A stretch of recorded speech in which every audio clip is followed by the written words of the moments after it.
This video is on conflict theory. We're going to begin by stating this very important premise. Conflict theory says society is a struggle, it's a competition, and that groups look out for their own self-interest. Therefore, the men look out for the interest of men, women look out for the interest of women, different religious and racial groups, social classes, that groups are all looking out for their own self-interest. And that this is part of that competition or struggle where each group is sort of doing what's best for it. This is the way sort of society works. Now this leads us to concepts of class consciousness and false class consciousness. Class consciousness means, quite simply, to be aware of your class group. What is your class? Upper, middle, or working? So therefore, most of you out there are either members of the middle or working class. If you're members of the middle or working class, then it means you should be thinking and acting in ways that favor your class. If you're a member of the upper class, you should be acting in ways that favor the upper class. So for instance, as a member of the middle class, would you vote for somebody who says, let's eliminate all government programs that are out there to help the middle and working class? All programs. Financial aid for students would be one, okay? Healthcare, whatever we have. Conflict theorists would say, no, if you're a member of the middle or working class, you wouldn't vote for a politician who wants to eliminate programs that are designed to help your group. On the other hand, if you're a member of the upper class, you might favor a politician who says, give upper class individuals more money so, they can help society because it's in your interest to get more money. So class consciousness means to be aware of your social class and to operate in a way that benefits your group. That's to be understood. That's how we act, they say, conflict. Now, false class consciousness is whenever a member of the middle or working class identifies with the interest of the ruling and powerful classes and very often acts in ways to benefit them. A good example is a man named Joe the Plumber.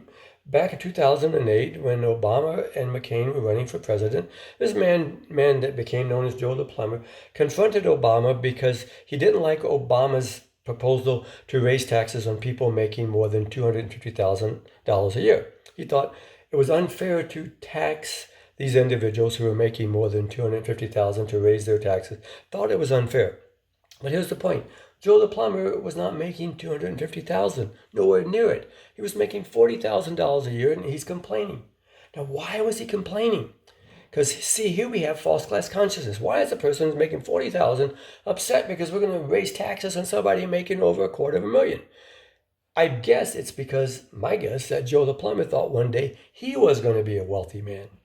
That because if he's going to be wealthy one day and making over $250,000, maybe millions of dollars, he was looking at Obama's tax proposal as a tax on him because he was already imagining he was wealthy.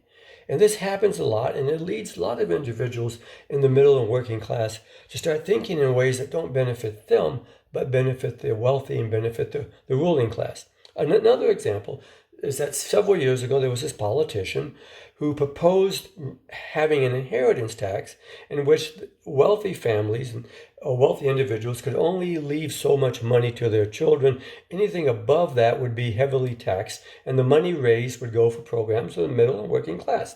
So now he wasn't going to say that the wealthy couldn't leave their children any money. What he was saying is that above a certain amount, the taxes would be high, and we would use this money to help the middle and working class rather than have money continually passed on from wealthy parents to their children and then to their children and so forth. Okay?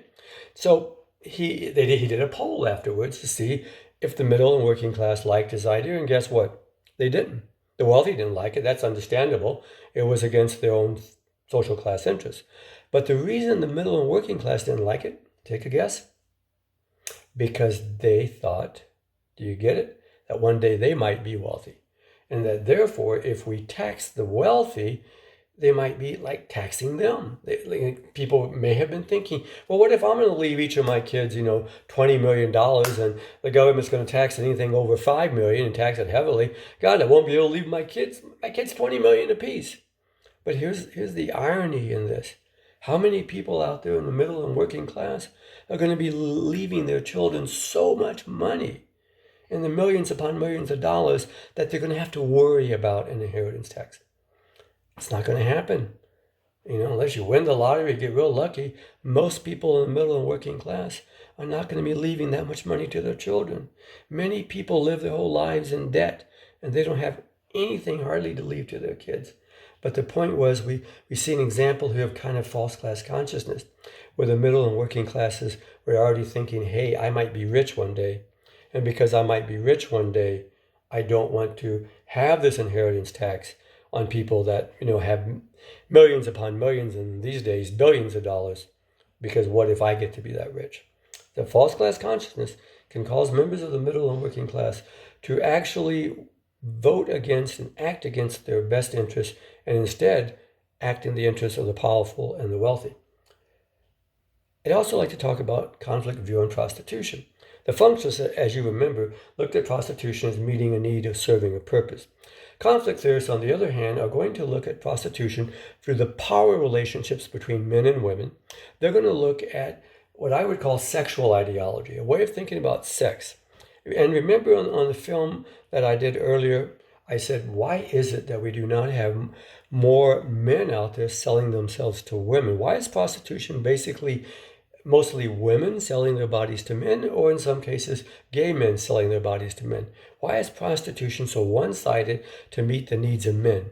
And that's where the concept, I think, of sexual ideology comes in. Well, we have a society that has developed over the history of society an ideology, a sexual ideology that favors men. And this has been called in the past a sexual double standard.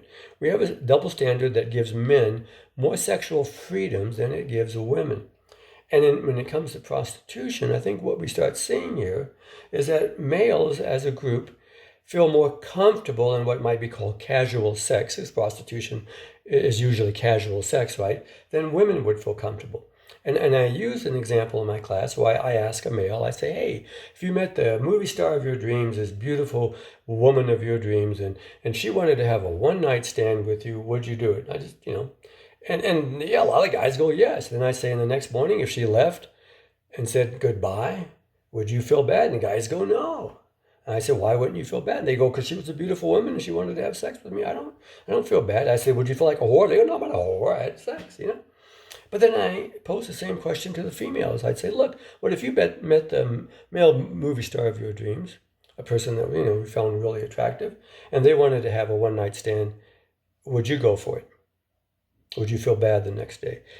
And fewer women are willing to go for it. Some. And this is an example of sexual ideology where men are more comfortable with casual relationships because society has evolved in a way of thinking that it's more okay for men than it is women, where women are less comfortable in casual relationships. And this is one example of sexual ideology, and it creeps over into prostitution. It's this power relationships that favor men. Finally, I want to mention what is a criticism of conflict theory. Conflict theory is criticized because the critics claim that conflict theory overstates, overemphasizes the amount of conflict in society, that they say society really isn't that conflicted. But conflict theorists say it really is.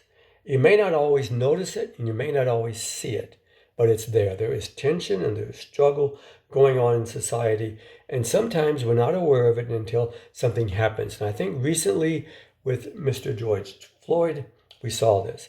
Because when the incident happened and he was killed, what did we see?